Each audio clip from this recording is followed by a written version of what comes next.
Imagine your team needs to update your Kubernetes nodes, but you don't want your application to suddenly stop working. This is where PDB comes in. Hello and welcome again. Today you will learn what pod disruption budget in Kubernetes is and how it helps maintain the stability of your application during administrative operations. So what is the pod disruption budget? PDB for short. PDB is a mechanism in Kubernetes that defines how many replicas of your application can be removed or restarted simultaneously. The PDB definition is actually quite easy. You have to define just two things. One is just a selector which applications will be covered by this specific PDB definition, and another is one of two options. You can specify min available, which is the number of pods that always must be available or running, to be specific, and the second option is max unavailable, so the same, just the opposite, the maximum number of pods that can be unavailable at the same time.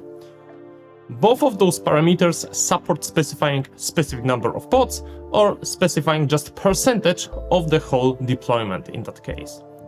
So if you have deployment with 5 replicas and you specify that minimum available is, let's say, 3, that means that only at most 2 can be removed by the Kubernetes.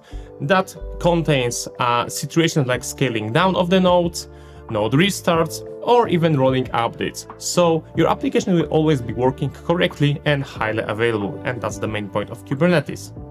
So when you should use PDBs?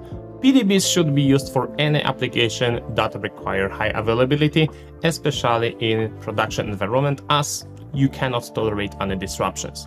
And it doesn't matter if that's deployment or if it's stateful set, because for many stateful sets, if you remove too many pods at the same time, it might simply break the application. Talking about cluster databases especially. So let's take a look how pod disruption budget really works. Right now I have my demo application running. This is just simple Nginx web server, and it's running with 3 replicas. All replicas are running on the same node, which means that if I were to run kubectl drain command right now, it will cause disruption of this whole application. Just to make sure, let's refresh the web page. As you can see, it's working perfectly fine. So before I run kubectl drain, I want to make sure to myself that I want to run this application on another node, and I won't be using any fancy node selector at the moment. I will just simply specify kubectl cordon to mark those nodes as unschedulable. So when running kubectl drain, all pods should be moved into DHC01.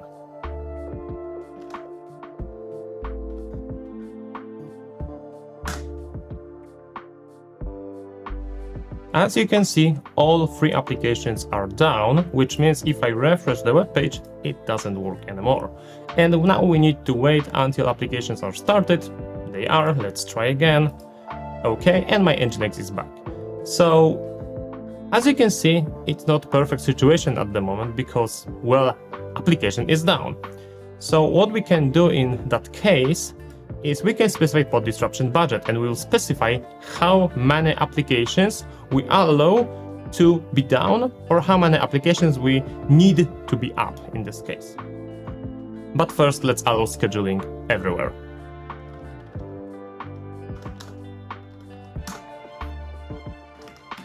So in order to specify pod disruption budget, we will specify very simple YAML file with pod disruption budget definition.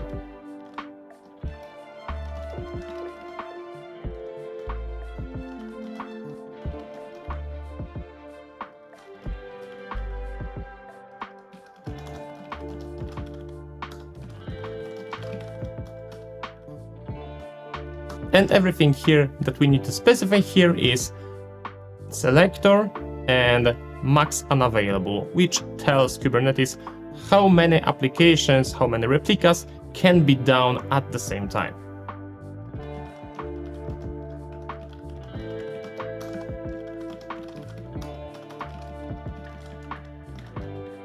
I will set this to 1, so only 1 out of many can be removed, but keep in mind you can just specify percentage if you want. So if you allow to have 40% unavailable, you can specify 40% in that case.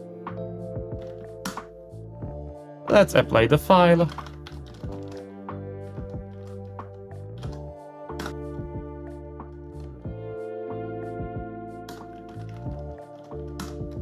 And let's try to apply this again. On the left side, I have small information about pod disruption, so you can see that there is not minimum available, there is just maximum unavailable, and you can have only one of those. You won't be able to specify both because Kubernetes API will tell you that this is an error, that's just not possible. And we have also information about how many disruptions are possible.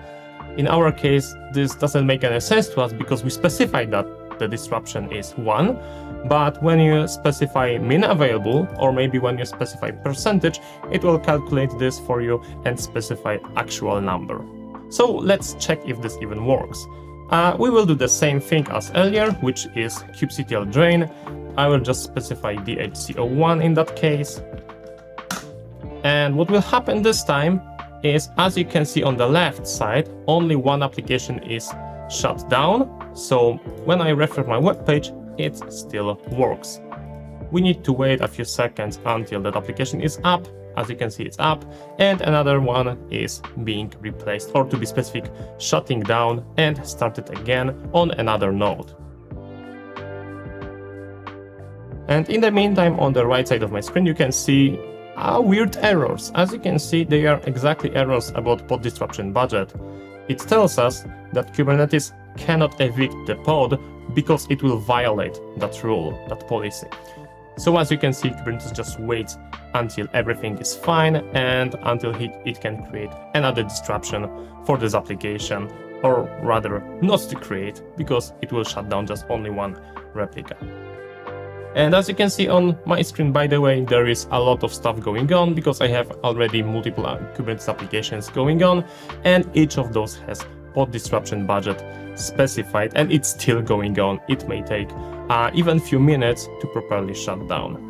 There is one thing to mention regarding pod disruption budget and this very long time to drain a node, because if you're using spot instances in AWS, Azure, or GCP, what you may find is that they give you a maximum time for your node to shut down. And if it won't shut down in that specific time, let's say half minute, they will just destroy your instance immediately. So that might be a problem for you. So keep that in mind, that your applications must shut down quite fast when running on spot instances. Thanks for watching, and subscribe to learn more production, highly available tips for your Kubernetes clusters. Bye.